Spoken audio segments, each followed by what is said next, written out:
takes about, with reconstruction, it's about 2 seconds. So this is scanner, just 2 seconds. So you can do flow experiments, and we used it successfully for a CO2 sequestration project where we saturated the core with brine, and then we injected supercritical CO2 to displace the water to create the relative permeability curve. So that could be done quite fast, and we were able to calculate saturations and make some movies of how CO2 displaces. And it's not as viscous, so there is always this viscous fingering effect. So we learned a lot from that study by using this technique. So it's visualization. Again, sky is the limit on what you can use this technique for.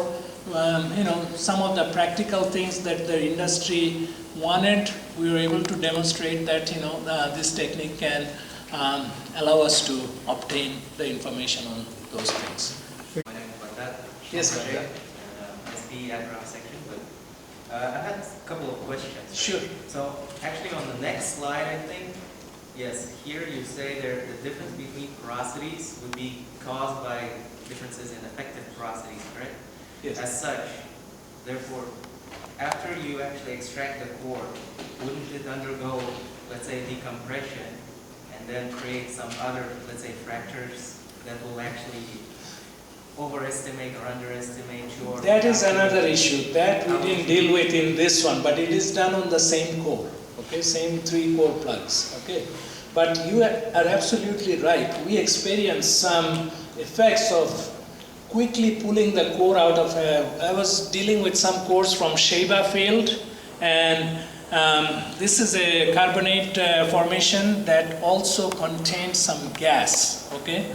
So as they were pulling the core out quickly, the gas tried to escape very fast, which resulted in breaking the surface, almost pulverizing the surface of the core. So that was a thing we saw in preserved cores, and we told the operators to bring them up slowly, because let the gas come out more slowly, because if you bring it up too quickly, there is a huge pressure difference and it causes damage to the core.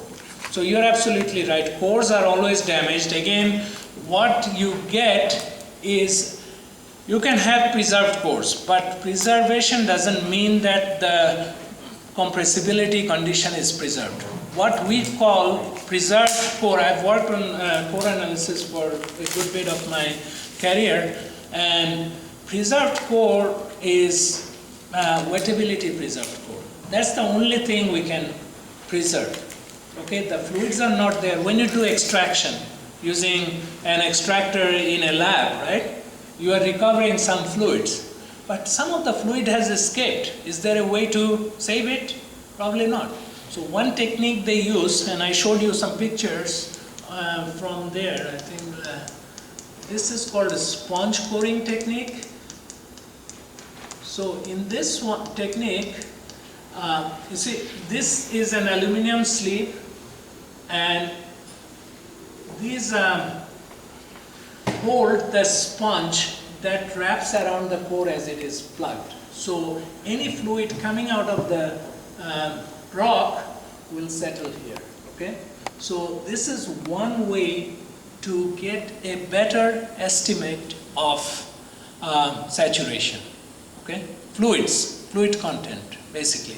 Again, it's a material balance issue. There are detailed calculations involved, but you can get how much oil was there in this preserved core. So as soon as they cut it, again, the compression effect is something probably it doesn't even account for in this one. But the fluids that escapes from the rock goes there, right? So at least you can do, and the way to analyze this is actually to cut up 1 foot sections, okay? First the rock, then the aluminum sleeve itself, and put it in the extractor and do a material balance. So that's how we analyze these cores that have fluids inside, if you want accurate results. Yeah. And my second question was, is there a porosity threshold for such methods? Say, like, I don't know, 3-4% porosity, so that it will That's- actually see attenuation or That's again, you are absolutely right. It's a function of the resolution of the scanner.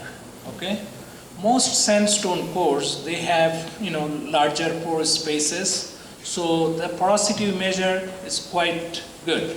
Carbonate cores, with the standards method, if you have the correct representative sample on which you have data, we have used it, it's very accurate, okay? Because you are comparing, okay, with some known standards. So that standard or calibration standard that we use, its properties are very well known, okay?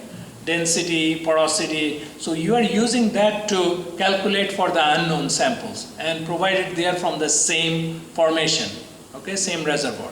Now, the other thing is, I mentioned this micro CT, that has a resolution below the size of the pore. So you can do if you're inside the pore, you can put 1. If you are in the rock matrix, you can put 0. So that way you do a point count, and that's good enough. Okay, so that's what they used after they extract. Again, the resolution issue comes into the picture in some cases. So there is this thresholding technique where people have improved this.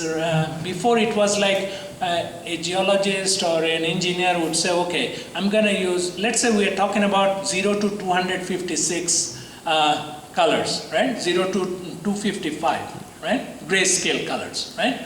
So you say, okay, if it is 100% solid, I'm going to put number 1. If it is 0% solid, I'm going to put, if it is entirely pore space, I'm going to put 0, right? Anything in between, I have to come up with a cutoff. It's not going to be 1